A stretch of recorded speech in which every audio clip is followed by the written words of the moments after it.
Today I come to talk to you about the word care. And secondly, I'd like to explore along with you what is society and who is this society that we so often refer to. I came upon this subject because in the last 15 days, I've just happened to read or come across incidents among my known people where the women ranging from the age of 35 to 50 have been exposed to physical violence at home as well as mental torture at the hands of their husbands.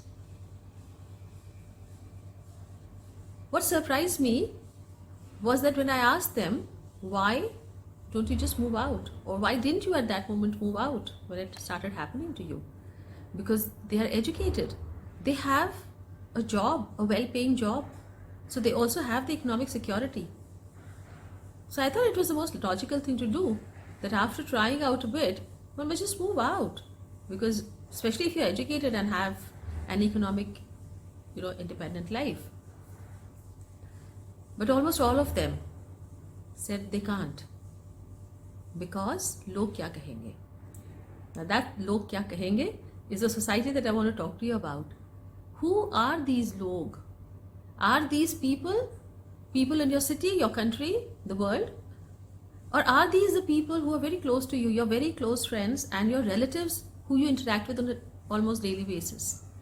For me, this is our society.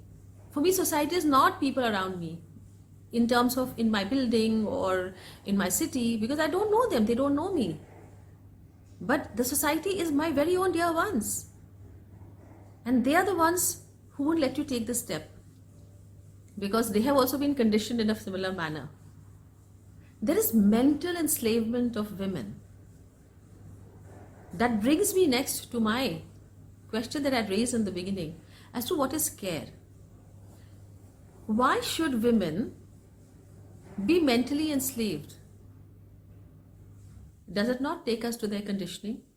So let us see how the girl child is generally brought up. How is she brought up in a common household? So the parents love this daughter.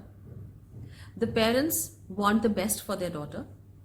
So this set of parents would do everything to ensure that their daughter, when she gets married, fits into the system. Now, because the father and the mother have seen the lives of many, many people after marriage, they know that it would be troublesome. They know that this daughter might have to face certain kind of situations in life.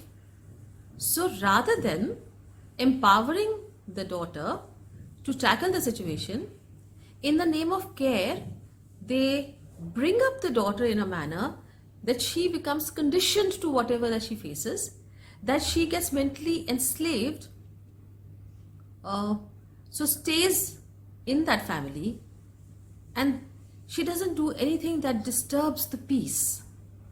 Because one of my friends told me long time back that when she faced such a situation in her house, her mother told her not to come home because log kya kahenge. So the mother would have her daughter be beaten in the house but not accept her in her own house because of the log. I just feel, is this care? If you truly care for someone, the care should be felt. If you care for me, I should feel the care. You can't just keep saying I care and in the name of care. You enslave someone. You just enslave the thinking of someone. And I cannot emphasize this enough. Parents, please ensure if you have a daughter, could you please make sure that she has the ability to stand mentally on her own. Yes, to give her education, to do ensure that she's economically well off. But all that will fail if you cannot empower the mind. Let it be true care. With that, I leave you with two questions. My dear viewers, what is care to you? And what is this log in your life? What do they mean to you? And should they mean as much as they do, if they do? जरा सोच के तो देखिए.